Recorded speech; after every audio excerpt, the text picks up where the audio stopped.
Hola, buenos días. Mi nombre es Ismael Bustos, soy profesor titular en el Departamento de Bioquímica de la Facultad de Medicina. Eh, Particularmente trabajo en el Laboratorio de Fisicoquímica e Ingeniería de Proteínas y esta mañana les traigo una pequeña plática que se llama Virus contra Virus, el potencial de la ingeniería de proteínas contra la pandemia por SARS-CoV-2. Eh, Vamos a compartir entonces la presentación. Vamos a ver.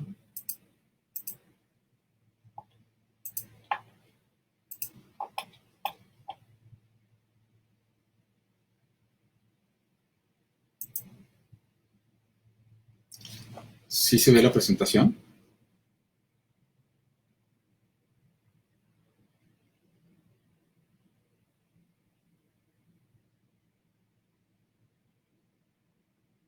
Perfecto. Me informan que sí se ve. Bien, entonces comencemos. El contenido de esta plática va a versar un poco sobre ingeniería de proteínas, algo muy ligero porque sé que no todos estos son ingenieros de proteínas. Después vamos a hablar un poco sobre la enfermedad y los blancos para las terapias que se han estado desarrollando también de manera muy breve. Yo sé que el doctor Malaquías López Cervantes estuvo por aquí ayer platicando con ustedes sobre estos asuntos, entonces no quiero ser repetitivo en ese sentido. Después hablaremos un poco de vacunas en general, de cómo se genera la, la inmunidad y el tipo de vacunas con las que se puede contar. Y finalmente nos vamos a centrar en un tipo de vacunas que tiene que ver con ingeniería de proteínas, que es la ingeniería de partículas tipo virus, o VLPs. Y finalmente les quiero comentar de un proyecto en el que estamos trabajando, que es el proyecto para hacer una vacuna contra este virus, el SARS-CoV-2. Bien, entonces comenzamos con la ingeniería de proteínas. La ingeniería de proteínas pues tiene como blanco principal a las proteínas. ¿Y qué son las proteínas? Bueno, las proteínas, como muchos sabemos, se encargan de muchísimas cosas. Desde proteínas estructurales, que podemos ver, mirarnos al espejo, simplemente vemos cabello, vemos piel, vemos uñas, bueno, eso ya no es en el espejo, directamente las podemos ver. Y otro tipo de proteínas que nos sirven para llevar a cabo las funciones que permiten la vida, ¿no? Esencialmente estamos hablando de enzimas, por ejemplo, que permiten llevar a cabo todas las reacciones químicas que el cuerpo necesita para todo, ¿no? Hormonas, ¿sí? Que permiten la comunicación entre órganos y cosas así. Anticuerpos, que estamos hablando aquí de la respuesta inmune cuando, cuando nos enfermamos, ¿sí? Balances de fluidos, por ejemplo, cómo ganamos o cómo retenemos líquidos o los perdemos dependiendo de ciertas condiciones. El equilibrio ácido-base, ¿no? Que es crítico mantenernos en un cierto nivel de pH para poder hacer que todo nuestro organismo funcione. Canales y bombas, por ejemplo, que nos permite el intercambio de material entre el interior y el exterior de la célula o entre algunos organelos, ¿sí? Etcétera, ¿no? Entonces, las proteínas son elementos centrales en el funcionamiento de todos los organismos, ¿sí? Eh, ¿Pero qué son las proteínas? Realmente las proteínas son polímeros de aminoácidos. Los aminoácidos son moléculas químicas que van a tener un grupo amino y un grupo carboxilo unidos al mismo carbono. Esto es un aminoácido. Hay muchos aminoácidos en química orgánica que son importantes, pero los que nos atañen aquí son estos, ¿no? Los que forman proteínas. La diferencia que tienen los aminoácidos es, entre unos con otros, es esta cadena lateral, que aquí le llaman R porque puede ser muchas cosas. En general hay 20 aminoácidos, aunque, bueno, hay un par de aminoácidos más, la pirrolicina y la celuloncisteína, que también participan en la síntesis de proteínas. Estos aminoácidos entonces se van a enlazar un grupo amino de un aminoácido con el grupo carboxilo de otro aminoácido y van a empezar a formar cadenas. ¿Sí? Estas cadenas las podemos representar linealmente, simplemente poniendo uno tras otro a los aminoácidos que se van uniendo. Como ven, la secuencia puede ser muy distinta. Yo puedo acomodar estos mismos aminoácidos en muchas formas diferentes. Esto hace que una molécula que tiene unas ciertas propiedades físico-químicas, como es cada aminoácido individual, al unirlas a otros aminoácidos que tienen sus propias moléculas, generan nuevas propiedades. Estas nuevas propiedades emergentes permiten, por ejemplo, la formación de estructuras locales, como estructuras secundarias, ¿no? Tipo hélices alfa o hebras beta o cosas así. Posteriormente, cuando ya nosotros tenemos estos niveles de estructura local, como pueden ser hélices alfa, estas se acomodan de manera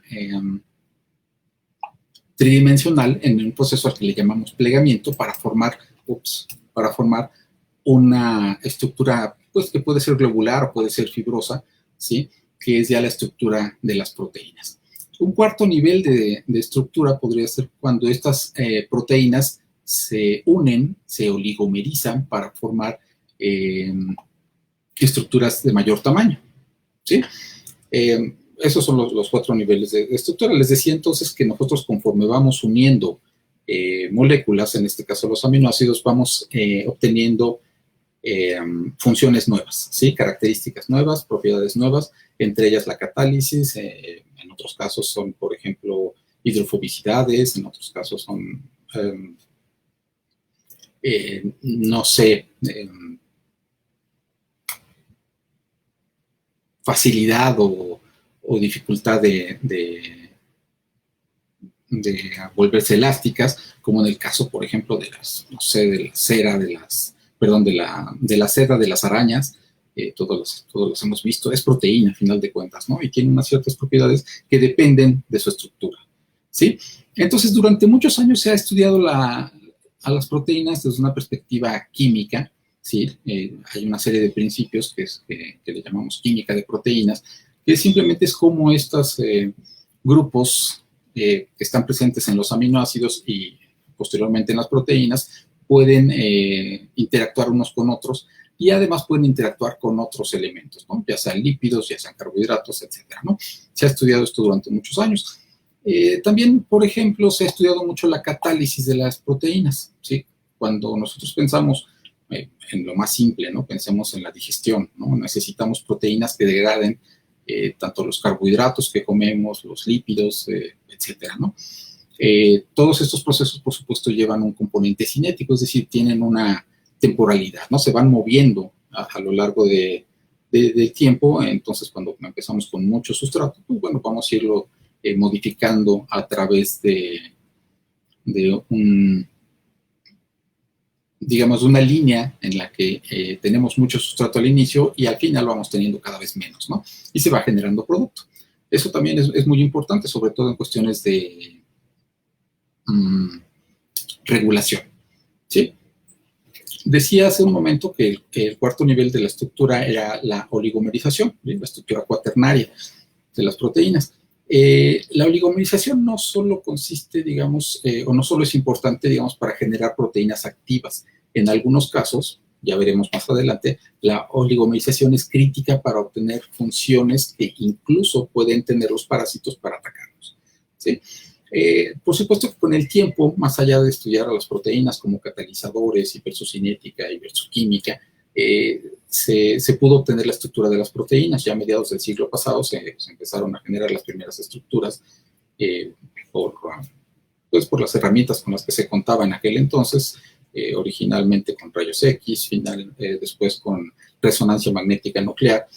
Y hoy por hoy está muy en boga la obtención de estructuras de proteínas por criomicroscopía electrónica de transmisión, que es un método que nos permite ver literalmente cada molécula y con base en toda la información estructural que tenemos de una sola molécula tomada en fotos, uno puede generar un modelo atómico de las proteínas, ¿sí? Ahora bien, las proteínas, yo decía que esta estructura, pues, que ya sea globular o fibrilar, puede ser estudiada también en cuanto a su plegamiento. Decíamos que cuando tenemos dos estructuras secundarias, estas pueden interactuar sobre sí para generar, por ejemplo, una proteína globular, como esta que tenemos aquí, ¿no? Este es un barril beta, alfa beta, perdón. Y esta esta proteína, pues cuando se empieza a sintetizar no es así, ¿no? Sino que es una simple cadena lineal que conforme va creciendo va adquiriendo estructura. A eso le vamos a llamar el plegamiento, ¿sí? Obviamente, el llegar al plegamiento permite a las proteínas obtener sus funciones. Sin embargo, las proteínas también pierden su función con el tiempo, es decir, se inactivan. ¿Por qué? Porque normalmente pierden este plegamiento de alguna manera. Y a eso le conocemos como desplegamiento, que es un poco hablar de, digamos, de la estabilidad de las proteínas, ¿sí? Por supuesto que las proteínas en un ambiente celular no se despliegan tal cual, sino que pueden ser modificadas químicamente para ser degradadas, ¿sí? La ubiquitinación y ese tipo de procesos, ¿sí? Conforme se fue sabiendo más de la proteínas, de las catálisis, de la cinética, obviamente entró en juego la tecnología del ADN recombinante. Como ustedes recordarán, también a mediados del siglo pasado, pues se descubrió la estructura del DNA y eso abrió, digamos, las puertas a una serie de nuevas metodologías. Entre ellas, por ejemplo, entender cómo el código genético nos daba información para poner cada aminoácido en su lugar, ¿sí? Si yo quiero probar ahora la función de cada uno de esos aminoácidos, bueno, quizás no de cada uno, pero sí de algunos que nos parezcan críticos para cierta función, bueno, lo podemos mutagenizar, es decir, cambiarlo por otro, ¿sí? Y este cambio en la identidad de los aminoácidos, entonces cambia la función global de la estructura que estamos viendo. Puede ser en varios niveles, puede ser a nivel de catálisis, puede acelerar o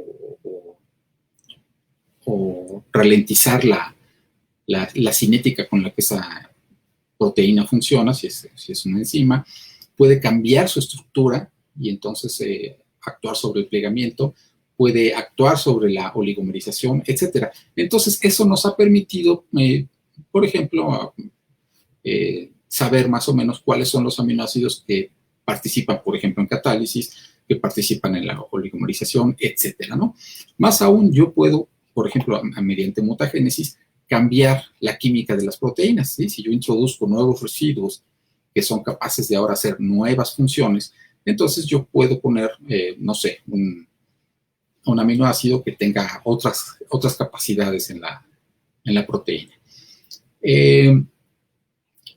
Hacia principios de los 80, más o menos, hubo un boom en lo que se conoce ahora como la bioinformática, que inicialmente consistía en hacer análisis de secuencias. Es decir, yo tengo una secuencia de una proteína y la puedo comparar con la secuencia de otra proteína que hace una función similar, ¿sí? Si yo las comparo y veo cuáles son las regiones o los aminoácidos que están conservados entre una y otra, puedo obtener información de cuáles son las regiones críticas para esa función, ¿sí? Y las diferencias, pues bueno, pueden tener muchas funciones, ¿no? Por ejemplo, adaptarse a sustratos diferentes, ¿no?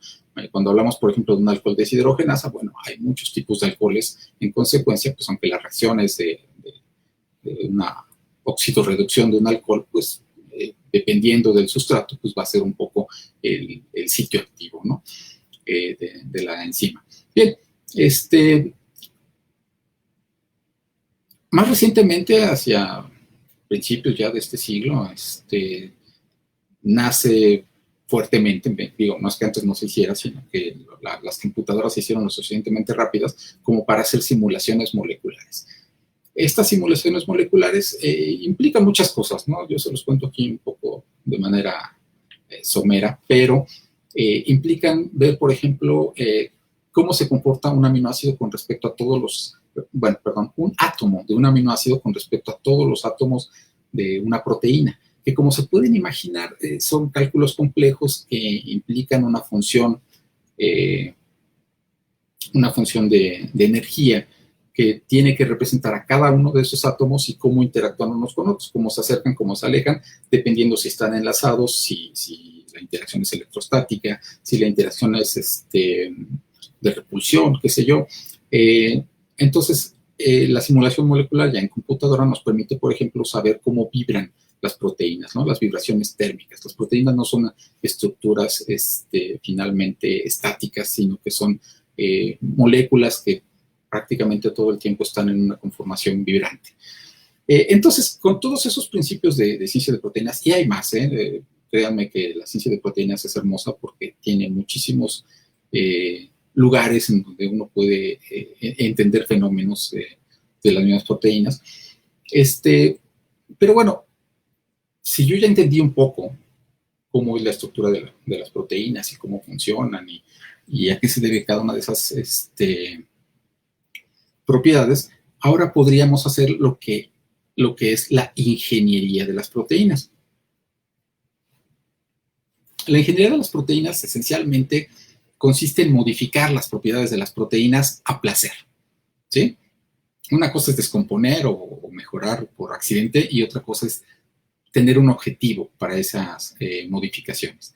Los objetivos que pueden tener esas modificaciones, pues bueno, pueden ser muchos, ¿no? Pero pensemos en algo sencillo. Yo tengo una proteína que hace una reacción y yo quiero que esa reacción sea más rápida, ¿sí? Más eficiente.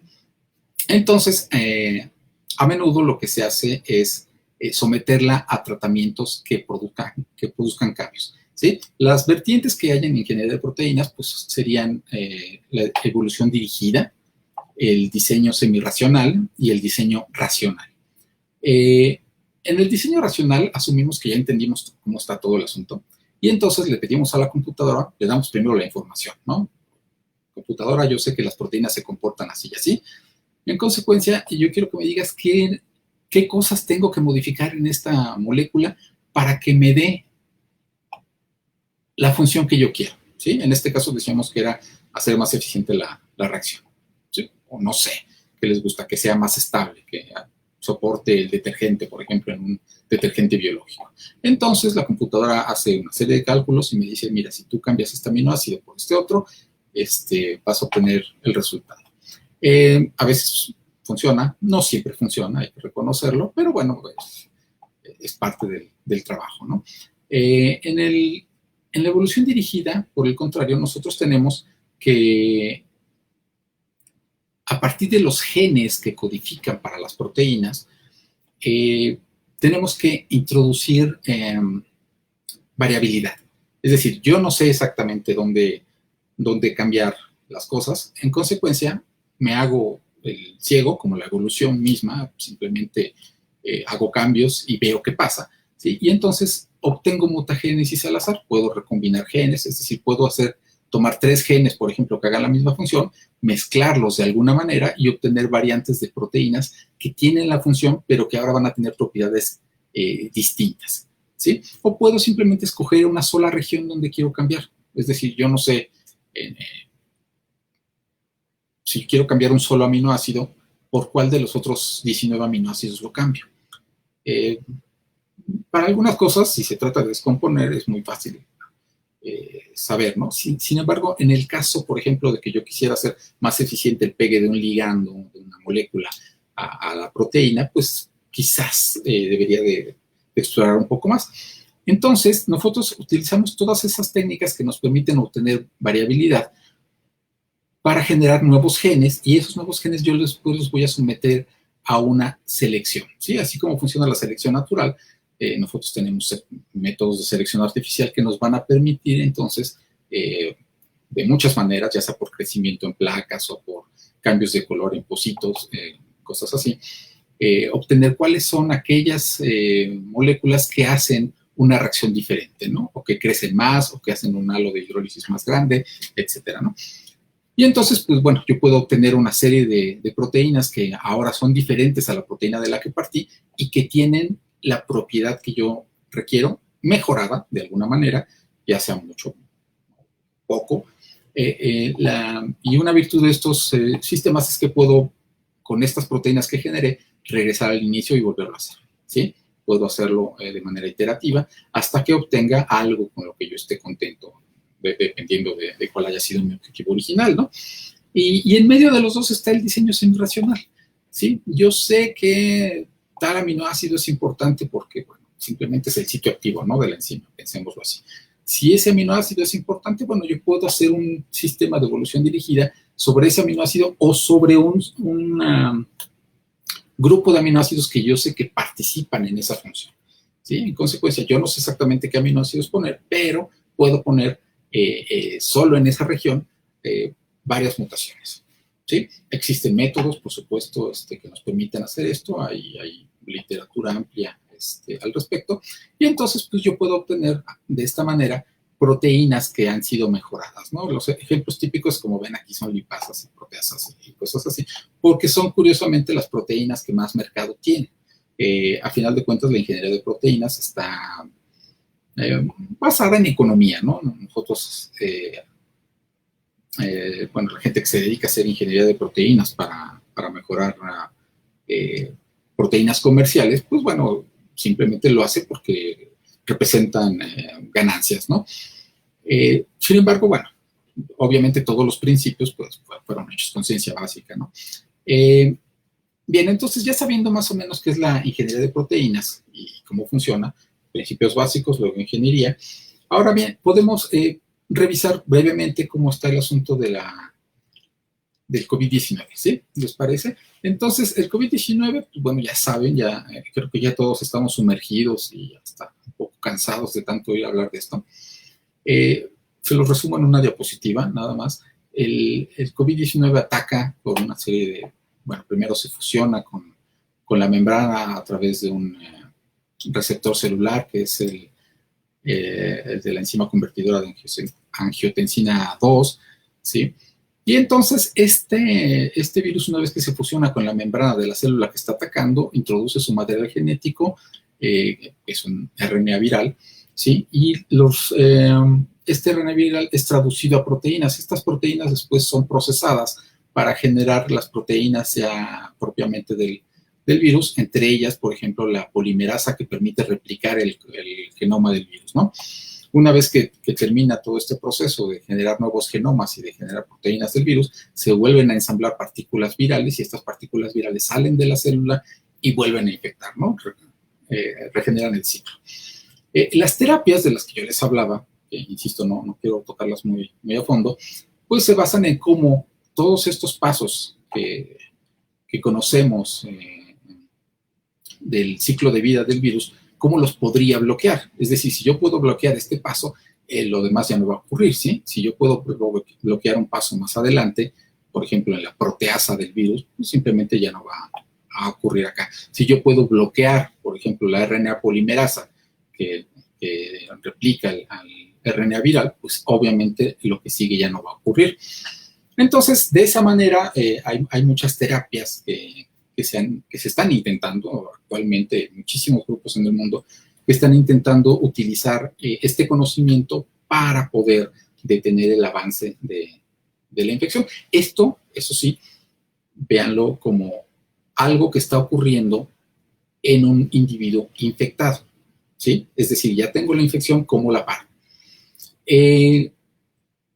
A veces, bueno, no a veces, siempre en realidad, lo que es mejor es prevenir, ¿sí? A menudo prevenir una infección es mejor que combatirla. Y para eso, pues, tenemos a las vacunas. Las vacunas, bueno, ¿cómo funcionan las vacunas? Creo que todos estamos vacunados, y si no están vacunados, por favor, vacúnense. Es mi mejor consejo que les puedo dar, ¿no? Al menos contra las enfermedades contra las que existen vacunas, habría que hacerlo. Pero bueno, ese es un asunto que quizás valga la pena hacer una plática con un especialista en ese asunto en otro momento. Bien, ¿cómo se desarrolla la inmunidad? ¿Sí? ¿O cómo funcionan las vacunas, dicho de otra manera? Acabamos de platicar cómo es el ciclo de vida del virus. El virus entra, genera otra vez sus fragmentos y vuelve a salir, ¿no? La respuesta inmune va a depender, por ejemplo, de que uno de esos virus que salen sean atrapados por una célula capaz de presentar antígenos, ¿sí? Esta célula, entonces, introduce a su citoplasma al virus de alguna manera y después presenta fragmentos de las proteínas del virus para que otras células puedan desarrollar ahora sí la respuesta inmune, ¿no? En el caso más sencillo, pensémoslo así como anticuerpos contra el virus, ¿no? Una vez que estos anticuerpos se generan, el virus se une a estos anticuerpos y eso lo señaliza para ser destruido, ¿no? Ese es el principio, digamos, básico y contado muy por encima de cómo funcionan las vacunas. Y vacunas hay de muchos tipos. Por ejemplo, tenemos vacunas de virus atenuados, es decir, son virus que están viables, pero que de alguna manera su infectividad ha sido reducida. Hay muchas maneras de hacerlo, pasarlo por otro tipo de organismo para que haya cambiado algo en estos virus, o simplemente virus reales inactivados, ¿no? Se les trata de alguna manera químicamente para que estos virus que se generan no tengan la capacidad infectiva del virus, es decir, es como si estuvieran muertos. Yo sé que cuando hablamos de un agregado de proteínas y de ácidos nucleicos, a veces es difícil decir que están vivos, ¿no? Pero bueno, vamos a suponer que están muertos, ¿no? Esos virus, ya sea atenuados o inactivos, pues entran al individuo y ocurre lo mismo que ya habíamos visto, ¿no? Las células presentadoras de antígeno van a generar, entonces van a presentar los antígenos que nos van a generar esa respuesta inmune que vimos en la diapositiva anterior, ¿sí? Estas son quizás las vacunas más tradicionales, se hacían con virus que podían, digamos, manejarse, ¿no? El único problema es que hay virus que no se dejan manejar o no son tan fáciles de manejar. Simplemente tener instalaciones para generar virus es un poco complicado. Existen otro tipo de vacunas, las vacunas que dependen de un vector viral. En este caso, no es el virus en sí, el virus que provoca la enfermedad el que es utilizado. En el caso anterior, es el virus que provoca la enfermedad, ¿no? Imagínense que este es el SARS-CoV-2, que es utilizado para generar la respuesta inmune, ¿no? Pero en este caso, por ejemplo, en los vectores virales se usa otro virus que no tiene nada que ver con el virus que provoca la enfermedad. Es un virus que probablemente no produzca ningún tipo de patogenicidad en los humanos, pero es un virus en sí. Este virus se le introduce el gen que codifica para alguna de las proteínas que en este caso que queremos, contra las cuales queremos generar inmunidad. En el ejemplo, por ejemplo, ponen la proteína spike del coronavirus, que es una proteína muy prominente que está en la superficie de los coronavirus. Y una vez que entra al individuo, bueno, la proteína se replica y ocurre lo mismo, ¿no? El gen que codifica para estas proteínas, spike, pues, se produce y el antígeno es presentado. También se puede usar un vector viral que no sea replicativo. El problema de los vectores replicativos es que se pueden incorporar al cromosoma de las células y pueden provocar ahí algunos problemas. Yo sé que no ocurre siempre, pero no sé, a mí cuando me dicen que me van a inyectar un virus, me da cosa. Bien. ¿Qué más?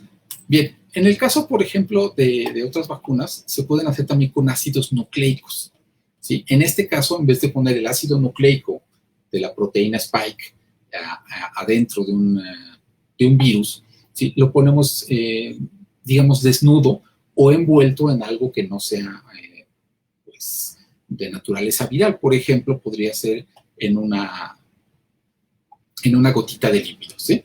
En un liposoma, por ejemplo. Estos de alguna manera se hacen entrar a la célula, ya sea DNA o RNA, y adentro de la célula obviamente se generan los RNAs que generan a su vez las proteínas, y estas proteínas, nuevamente al ser producidas, generan una respuesta inmune contra el virus contra el que se desea atacar, ¿no? Finalmente, tenemos las vacunas basadas en proteínas.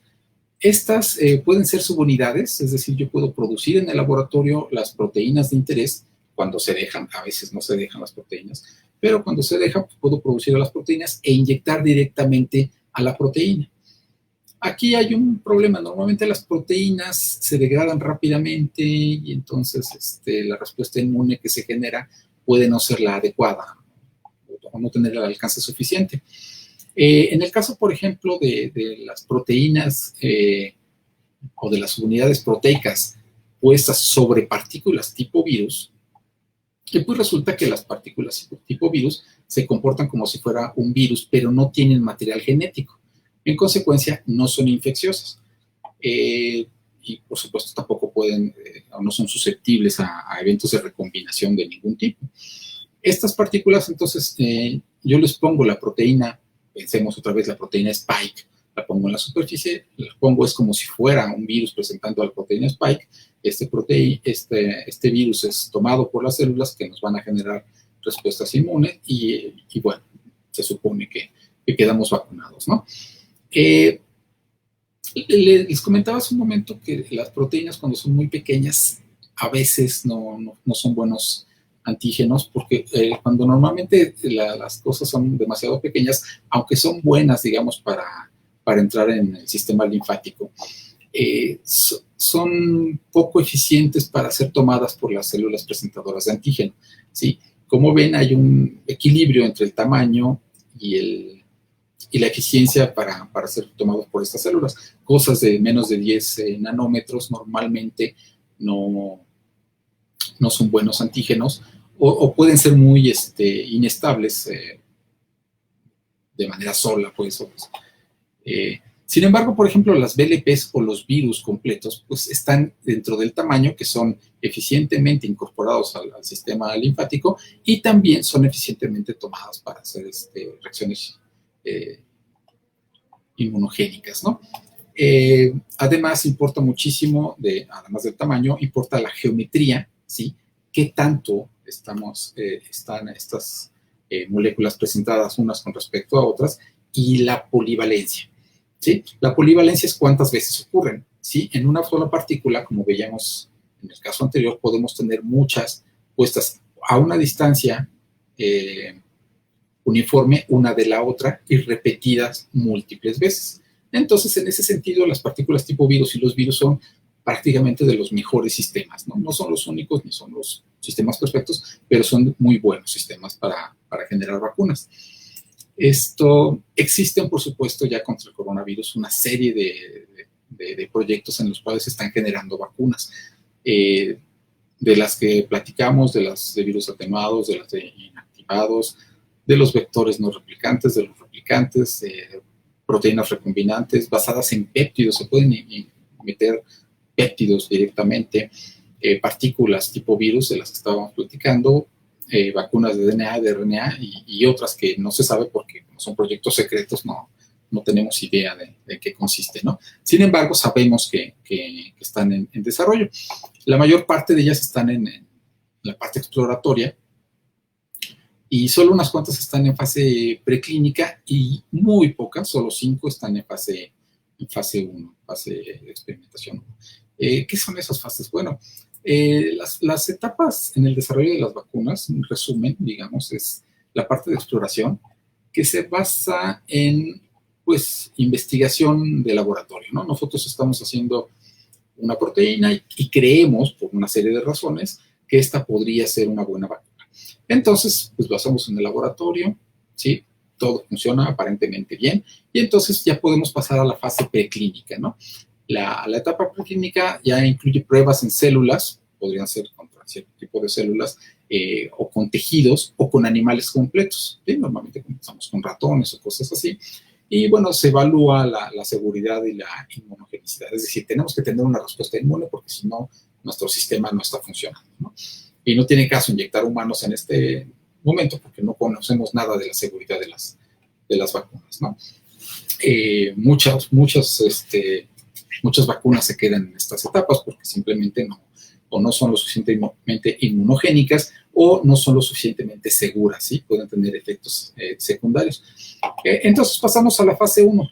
La fase 1 ya sería en pruebas en humanos. Y estas pruebas en humanos, pues bueno, es en grupos pequeños, entre 20 y 80 participantes, que nos permiten evaluar la seguridad de la vacuna y su eficacia, es decir, si son o no son inmunogénicas y cuánto dura esa inmunogenicidad. Normalmente en estos ensayos, cuánto dura la inmunogenicidad no se considera demasiado importante, porque, bueno, nos importa un poco más la seguridad y porque la fase 1 normalmente es en tiempo relativamente corto, estamos hablando de pruebas que pues, pueden ir de unos pocos meses a un año, una cosa así. En el caso de la fase 2, nosotros normalmente vamos a hacer unas pruebas en un grupo mayor de humanos y estos grupos pues ya pueden ser de algunos cientos, quizás unos pocos de miles, pero muy pocos, ¿sí? Y en este caso vamos a evaluar la seguridad y el alcance de la respuesta, es decir, realmente te protege o no te protege contra lo que quieres proteger. Y se evalúan también las dosis y los métodos de administración, es decir, necesito una sola dosis, necesito un refuerzo a los 3 meses, me dura para toda la vida o hay que vacunarse cada 6 meses, etcétera, ¿no? Entonces, todo eso se prueba en la fase 2 y la fase 2 pues ya puede llevar algunos años incluso. En el caso de la fase 3, pues bueno, ya son pruebas en miles de personas, prácticamente ya es cuando se libera población y se evalúa también, se sigue evaluando de manera permanente tanto la seguridad como el alcance de la respuesta, ¿no? Yo les decía que en la diapositiva anterior les decía que ya teníamos algunas que están en fase 1. Las que están en fase 1 son estas de acá. Tenemos, por ejemplo, de vacunas de RNA mensajero, una de un adenovirus, ¿sí? Una de DNA, ¿sí? Una de un vector lentiviral, uno de esos vectores, y bueno, 12 de vectores lentivirales, ¿no? El caso es que, bueno, existen ya varias vacunas. No se puede, digo, yo sé que la semana pasada me parece que Donald Trump dijo que ya tenían algunos millones de dosis de vacunas listas, pero vaya, sin pasar por la fase 2, es un poco arriesgado, ¿no? Yo no sé qué tan cierto sea eso que dijo, ¿no? Bien, pasemos entonces a la parte de ingeniería de partículas tipo virus. Los virus, como acabamos de ver, por este asunto de las vacunas, pues fueron durante muchos años nuestros enemigos y, bueno, esencialmente a partir del descubrimiento de las vacunas y del uso de virus atenuados o virus inactivos para hacer vacunas, se volvieron nuestros amigos, ¿no? Y, bueno, estas amistades se han cultivado, ¿no? Digamos, con el paso de los años. Por ejemplo, ahora vemos que los virus tienen una serie de propiedades que no son muy útiles. Por ejemplo, son de un tamaño adecuado para la respuesta inmune, son monodispersas, es decir, las partículas suelen ser de un solo tamaño, son simétricas, ¿sí? Y son polivalentes, ¿sí? Esta polivalencia que les decía que nos permite aumentar la reacción inmunogénica. ¿Sí? Son estables, en general son estables, no todas son estables, por supuesto, pero tienen una estabilidad lo suficientemente buena como para infectarnos, por ejemplo, lo cual quiere decir que son materiales que pueden pasar por muchas cosas sin muchos cuidados. Son de fácil producción, aquí le puse un asterisco porque no todas son de fácil producción, algunas representan riesgos muy, muy importantes, pero bueno, son de fácil manipulación, tanto genética como química, es decir, yo estas partículas las puedo modificar genéticamente para que me produzcan cosas nuevas, ¿sí? O las puedo modificar químicamente, directamente en la superficie de la partícula yo puedo hacer una reacción química, ¿no? Y hacerlas entonces diferentes al virus original. Y una cosa que es muy importante en estos virus, pues, es que son biocompatibles y biodegradables, no se acumulan, ¿sí? Si yo me inyecto un virus, vaya, que no sea patógeno, esencialmente va a ser destruido en algún momento y no se va a acumular en ningún lado. Está hecho de proteínas, de lípidos, entonces pues es material para otras células, ¿no?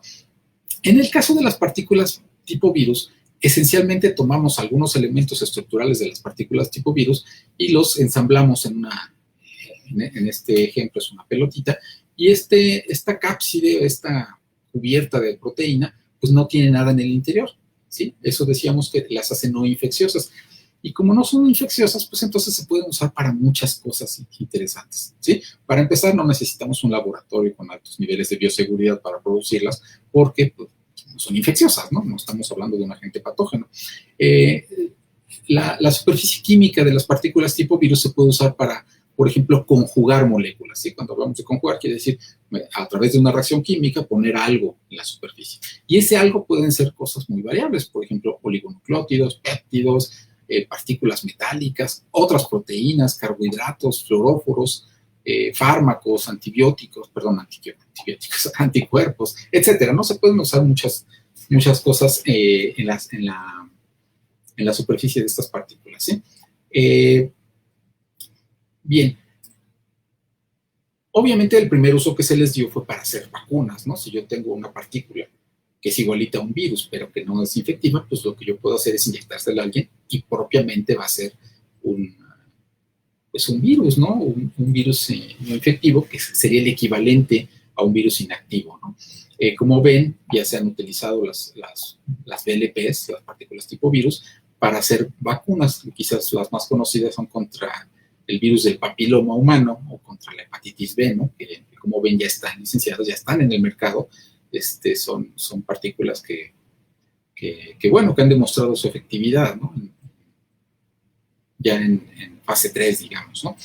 Y les decía, bueno, además de hacer vacunas, se pueden estudiar los procesos de ingreso de los viriones. Es decir, ahora yo tengo una partícula que yo le puedo poner, no sé, una marca que florezca, y entonces yo puedo, en un individuo sano, ver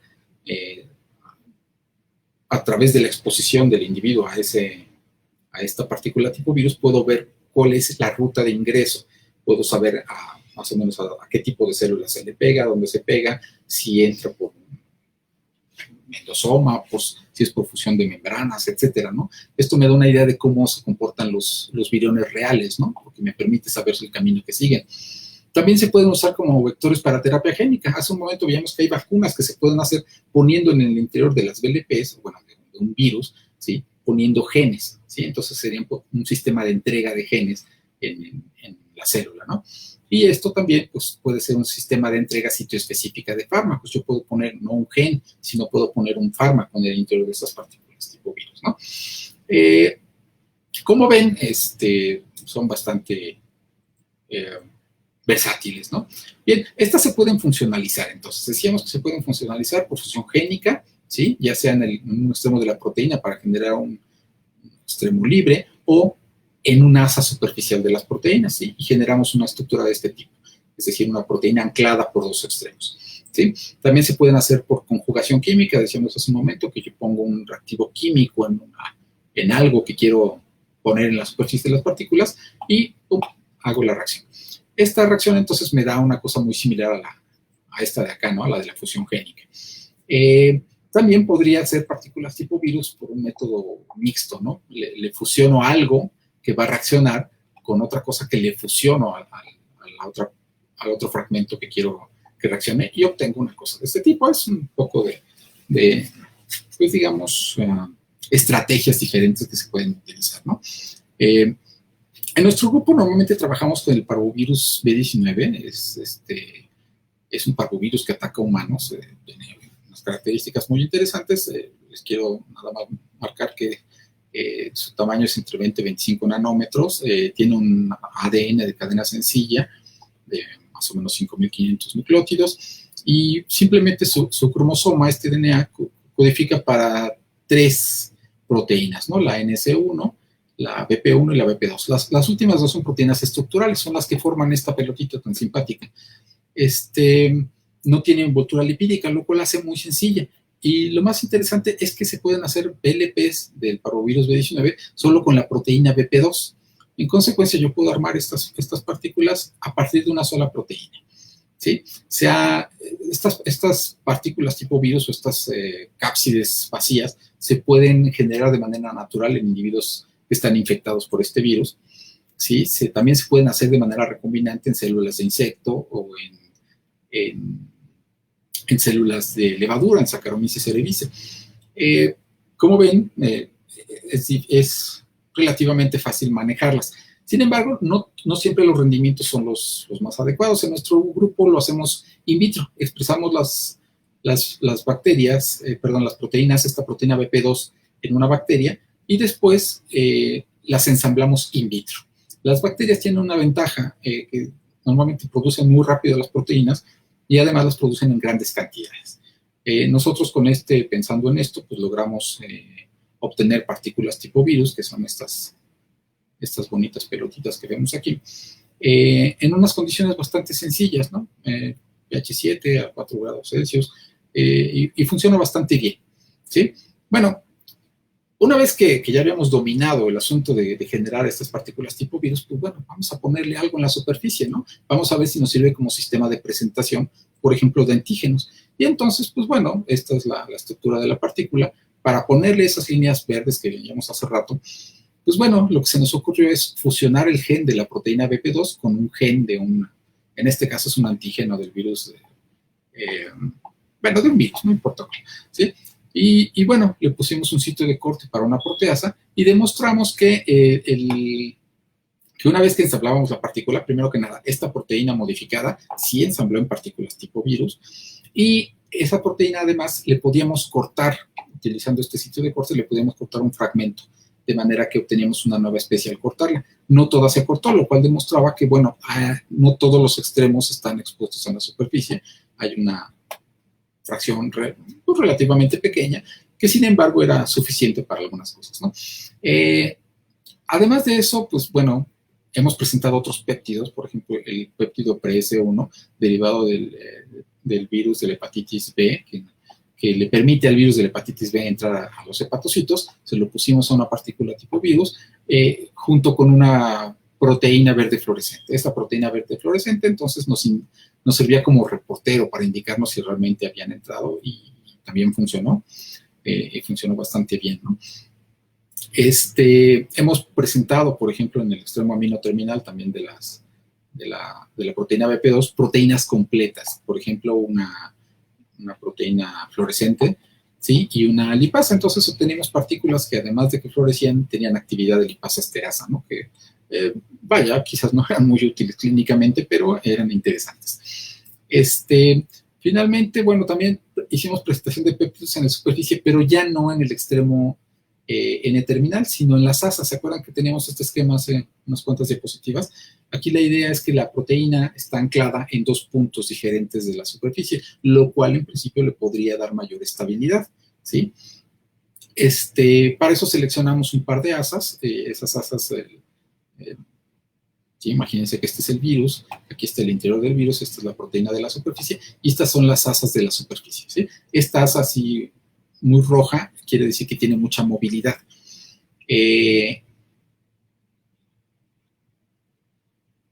La inserción la hicimos, digamos, cortando el gen aquí y poniendo el gen que codificaba para las cosas que nos interesaba poner ahí, ¿no? El esquema de cómo funciona es esto, pues más o menos así. Yo tengo la proteína BP2, el gen, ¿sí? Le pongo el pedazo de gen heterólogo que yo quiera poner ahí, queda inserto entre los dos fragmentos del gen, y a la hora de hacer la expresión, pues simplemente me da una proteína que tiene ahora en la superficie, en el lugar de esa asa, las cosas que yo quiero que estén presentadas en la superficie, ¿no? Lo demostramos perfectamente para esta asa, la 6275, y esta es la distribución de péptidos que se tienen en este tipo de partícula, y en este mismo ejemplo que les ponía anteriormente, en el asa 301 a 331 de este virus, ¿no? Se presentan las proteínas y además las podemos obtener con actividad, ¿no? En este caso es una lipasa de Bacillus cummilus, y obtuvimos entonces partículas que tenían una lipasa. Bien, ya se nos está acabando el tiempo, entonces les cuento rápidamente cuál es el proyecto de vacuna que tenemos contra el SARS-CoV-2. Estamos trabajando un grupo de académicos y estudiantes en la UNAM para desarrollar una vacuna. Conocen este individuo seguramente, ya están casi en todos los periódicos y en portadas de revista y por internet en todos los lugares. Bueno, este es un modelo del SARS-CoV-2, obviamente no es el virus original, no es una foto, pero se pueden ver una capa de lípidos que está aquí en color gris y algunas proteínas superficiales. Como verán, la más prominente es esta proteína roja, ¿sí? Esta proteína roja es la proteína S, la proteína Spike, ¿sí? Esa proteína Spike, entonces, es muy inmunogénica. Se ha visto en otro tipo de coronavirus que normalmente las respuestas inmunes que se generan son contra esa proteína. Si yo veo esa proteína con un poco más de detalle, pues voy a ver que pues es un trímero, ¿sí? Y ese trímero tiene algunas propiedades. Fíjense bien, si la vemos de lado, ¿sí? Imagínense que aquí está la membrana del virus, está enterrada en la membrana del virus, y esta proteína forma esta estructura. Si yo la veo de frente, por arriba, pues voy a ver que tiene este tipo de estructura, es como un triángulo, ¿sí? Con estos dominios, que son los dominios de unión ¿se acuerdan? Al receptor celular, ¿sí? Al receptor que es la enzima convertidora de angiotensina 2. Lo que estamos proponiendo es unir, ya sea parte de esa proteína o un dominio completo, a la superficie de las partículas tipo virus, en este caso, ya sea por cualquiera de estos métodos. Como tenemos montadas todas las metodologías, la verdad es que podemos hacer diferentes candidatos de vacuna para estas proteínas, ¿sí? De manera que obtuviéramos una cosa de este tipo, ¿no? Ya sé que aquí les comenté que estos serán lipasas, pero les comento algo más. Estas lipasas son más o menos del tamaño de cada uno de estos dominios. Imagínense, este fragmento morado es más o menos del tamaño de este fragmento anaranjado. En consecuencia, pues sería relativamente factible hacer una vacuna. De hecho, ya estamos trabajando en ello, ya estamos trabajando, al menos en papel, en la generación de estas vacunas y esperamos tener algún resultado adecuado para dentro de unos pocos meses. Eso es más o menos lo que les quería contar hoy. Ya se nos acaba el tiempo. Siempre hay que dar las gracias a los que nos dan dinero. Entonces, agradezco a la universidad, por supuesto a la facultad, al ICPF, que ya no existe, pero que alguna vez nos dio dinero, a la Fundación Alexander von Humboldt, el CONACYT, que nos da becas para los alumnos y alguna vez hasta nos ha dado dinero para los proyectos. Por supuesto a mis alumnos, que sin ellos no hubiéramos podido hacer nada de esto, y a mis colaboradores que bueno, a lo largo de toda esta aventura con los virus, ya de más de 10 años, pues han estado con nosotros y que nos han ayudado mucho. Y eso sería esencialmente todo. Quedo abierto a las preguntas.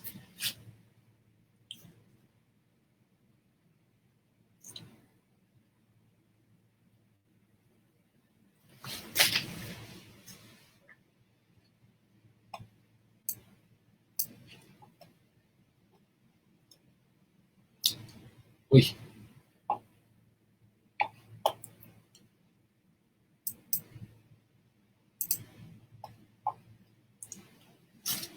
A ver, un segundo.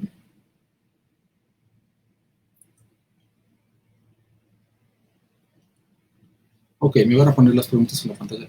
La vacuna de Oxford se está haciendo en base a adenovirus. ¿Alguna experiencia al respecto? Bueno, experiencia propia, no, nosotros no trabajamos con adenovirus. Les comentaba hace un momento que este tipo de vacunas, pues, se pueden hacer.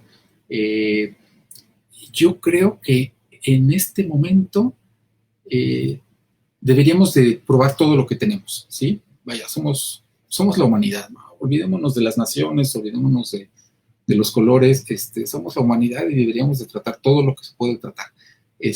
Seguramente la vacuna de adenovirus, mostré dos, de hecho, que se están haciendo, no sé si la de Oxford, las dos vacunas que se están haciendo en China están basadas en adenovirus. Ojalá funcione, aunque yo sea, digamos, la competencia, honestamente, para cómo están las cosas, yo les deseo éxito a todos los que están haciendo vacunas, porque si no nos vamos a morir.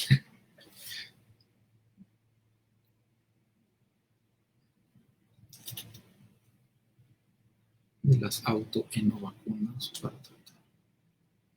Uy, las autoenovacunas.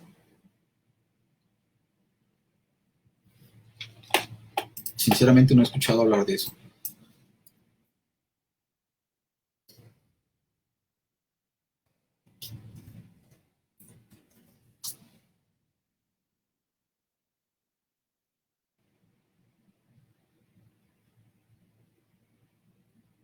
¿Cuánto tiempo se puede llevar a encontrar la vacuna con este método? Supongo que se refieren al nuestro. Yo espero tener, digamos, pasar a la etapa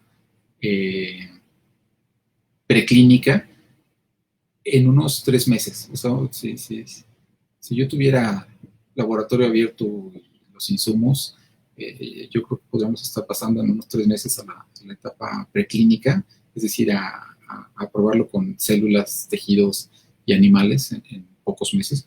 Y estaríamos entrando a fase 1, si todo sale bien, por supuesto, no sé, hacia noviembre, diciembre. Pero bueno, depende de qué obtengamos, ¿no? Esencialmente, pues estamos sujetos a los tiempos, ¿no? Como tenemos que esperar a ver que la vacuna sea segura y eso depende del tiempo y el tiempo no lo podemos acelerar, pues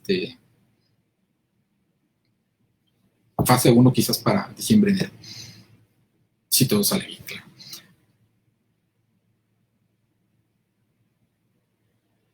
Ay, muchas gracias.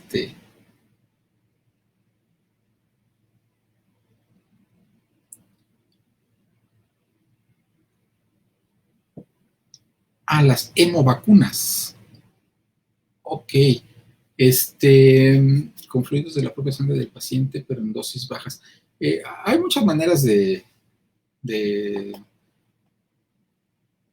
hacerlo. Yo, ahora que lo mencionas, estas autohemovacunas, las había oído contra alergias. Sin embargo, no te puedo decir en qué acabó ese asunto. No tengo experiencia o noción. Pero insisto, ¿no? Creo que hay muchas maneras de hacer vacunas. Eh, no sé cómo funcionaría una autohemovacuna, sinceramente. Es el mismo método para todos los virus o vacunas. ¿El mismo método? ¿Te refieres a las fases de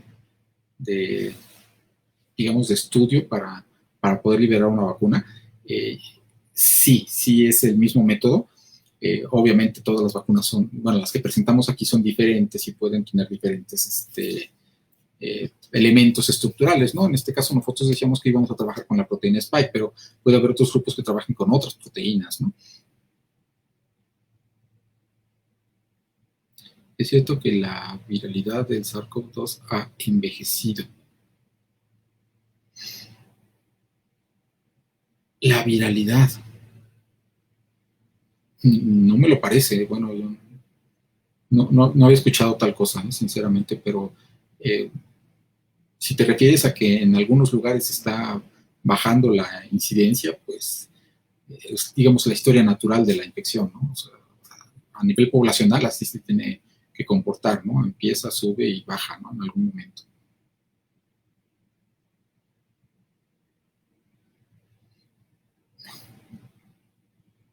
Por nada.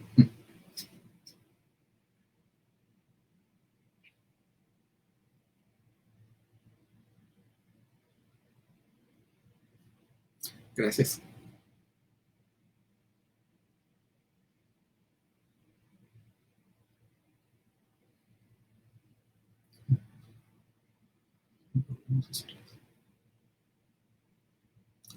Muchas gracias. Créeme que estamos consiguiendo financiamiento, pero aunque no lo consigamos, vamos a trabajar.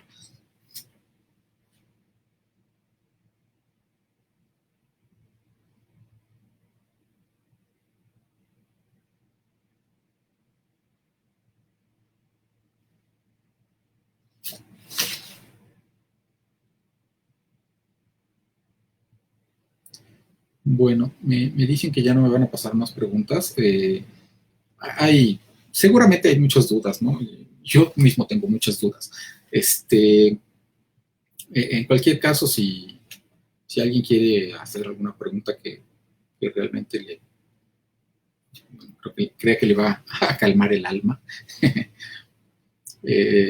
pues me llamo, como dice ahí, Ismael Bustos Jaimes. Si me teclean en Google encuentran mi correo electrónico y podemos responder alguna otra pregunta que haya quedado por ahí. Seguramente hay muchas, insisto. Entonces, desafortunadamente el tiempo ya se nos fue. Yo pensé que iba a ser mucho más rápida mi plática, pero resultó que no.